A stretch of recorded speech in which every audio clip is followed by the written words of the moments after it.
ফোরাত বাসিরা রে,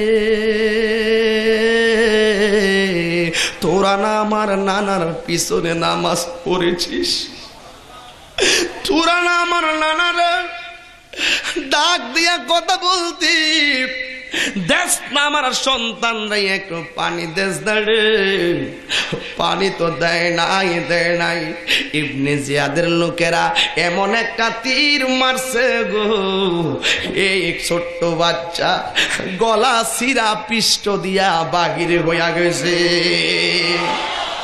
ইমাম হুসাইন কয়, জগৎবাসীরা রে, আমার সন্তান পানির জন্য তাকাইতে পারে না, যেই মাত্র তীরটা গলায় বিন্দা গেল, আমি দেখলাম আমার সন্তান ডাগর ডাগর চোখ দিয়া আমি বাবার দিকে তাকায়া রইছে। আমি তো বাবা, সন্তানের চোখের ভাষা তো আমি বুঝি। আমার